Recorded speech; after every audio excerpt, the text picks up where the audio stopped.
Amen.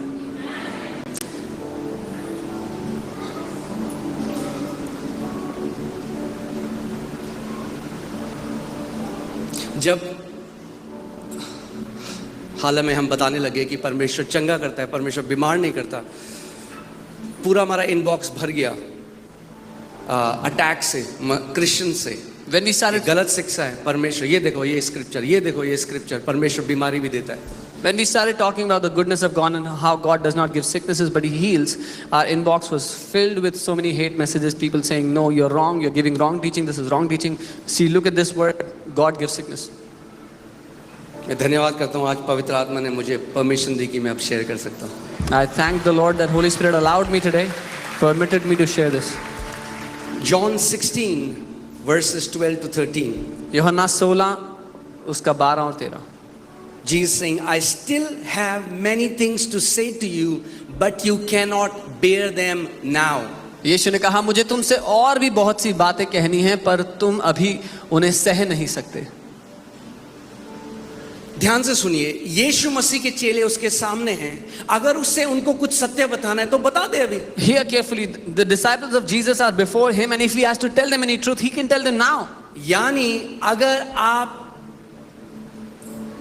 उस state में नहीं हो, अगर आप उस जगह में नहीं हो, तो आप उस सत्य को सह नहीं सकते। Which means if you're not in that position, in that place, you cannot tolerate the truth. Like कई मसीह आज सह नहीं सकते कि परमेश्वर एक अच्छा पिता है। Like many Christians cannot tolerate that God is a good father. भलाई परमेश्वर की उनको उनके अंदर कुछ करती है। The goodness of God does something inside of them. So यीशु मसीह कह रहा है अपने चेलों को जो उसके साथ 3 साल रहे, वो कह रहा है मुझे बहुत सारी बातें तुम्हें बतानी है, मगर तुम अभी टॉलरेट नहीं कर सकते, तुम सह नहीं सकते उन बातों को। So Jesus is telling his disciples who have lived with him 3 years, he's saying right now I have many truths to tell you, but you cannot tolerate them, you cannot bear them. However, when he, the Spirit of truth has come, he will guide you into all truth. परंतु जब वह अर्थात सत्य का आत्मा आएगा तो वह तुम्हें सब सत्य के मार्ग पर ले जाएगा। यानी जब तक डिसाइपल्स यीशु मसीह के साथ थे, उन्हें सब सत्य नहीं पता था। As long as the disciples were with Jesus, they did not know all the truth. उनके पास पूरा पुराना नियम था। They had the entire old covenant. अब यीशु मसीह उनके साथ शारीरिक रूप से चल फिर रहा था। Now Jesus was walking with them in body. और यीशु मसीह कह रहा है कि मुझे तुम्हें और भी बहुत सारी बातें बतानी है, मगर अभी तुम सह नहीं सकते। इसीलिए जब सत्य का आत्मा यानी जब पवित्र आत्मा आएगा, तो वो पवित्र आत्मा तुम्हें सब सत्य बताएगा। And Jesus is walking with them and he's saying, I have many things to tell you, but I cannot tell you, you cannot bear them. But when the Spirit of truth will come, he will tell you all the truth. Amen. जो Bible है, अगर आप आत्मा के द्वारा नहीं पढ़ोगे, if you will not read the Bible through the Spirit, तो परमेश्वर की एक बड़ी डिस्टॉर्टेड इमेज होगी आपके दिमाग में। then you will have a very distorted image of God in your head. इसीलिए आज मैं आपको कुछ बताने जा रहा हूँ, बहुत शॉकिंग होगा कुछ लोगों के लिए। That's why I'm going to tell you something today which will be very shocking for many people. मगर कई बारी जब बंदा उठता नहीं है या मर रहा होता है, तो उसको शॉक दिया जाता है उसको उठाने के लिए। Many a times when somebody is not able to get up or is about to die, they are given a shock to bring them back, to revive them. Amen. दूसरा Samuel 24:1, 2 Samuel 24:1.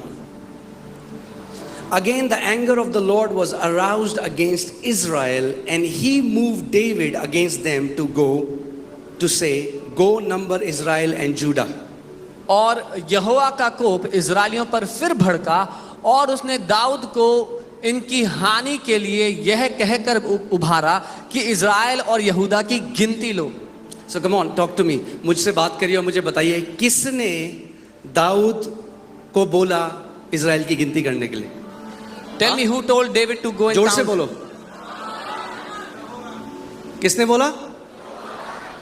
लिखा है वचन में? The word says it. पक्की बात? Are you sure? Okay.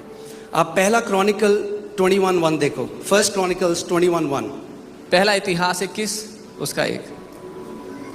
Now Satan stood up against Israel and moved David to number Israel. और शैतान ने इजराइल के विरुद्ध उठकर दाऊद को उकसाया कि इजराइलियों की गिनती ले. किसने बोला दाऊद को नंबर करने के लिए इजराइल को? Who told David हाँ? to number Israel? हाँ? अभी तो आपने बोला यहोवा ने बोला. But just now you said God did it. किसने बोला? Who did? यहोवा ने बोला या शैतान ने बोला? Did God tell him or did the devil tell him? क्योंकि बाइबल एक जगह में कहती है यहोवा ने बोला, मगर अगली जगह में सेम इंस्टेंस के लिए कहती है शैतान ने बोला. Because in one place the Bible says God told David, in the second instance for the same thing Bible says devil told David. काफी सन्नाटा होने वाला है आज. It's going to be a lot of quiet here today.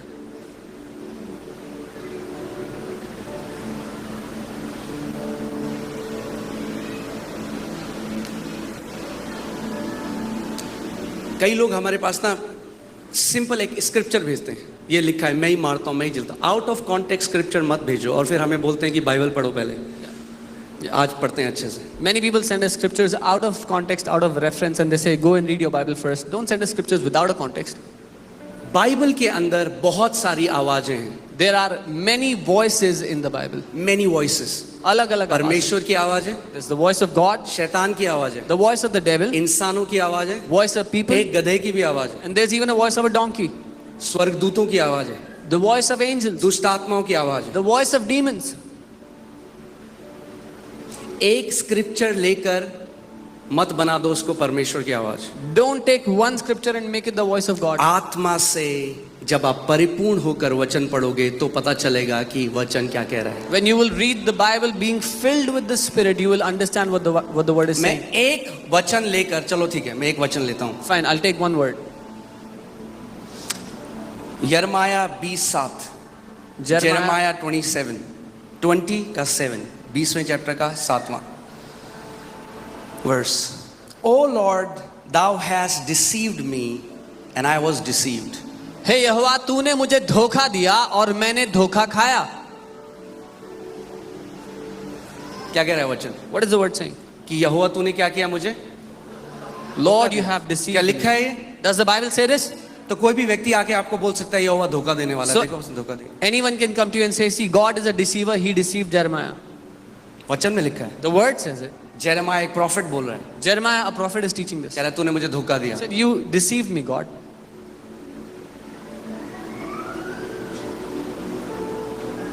Thou art stronger than I and hast prevailed. I am in derision daily. Everyone mocketh me. तू मुझसे बलवंत है, इस कारण तू मुझ पर प्रबल हो गया. दिन भर मेरी हंसी होती है, सब कोई मुझसे ठट्ठा करते हैं. Jeremiah 4:10. यिर्मयाह 4:10. Then I said, Ah, Lord God, surely you have greatly deceived this people and Jerusalem.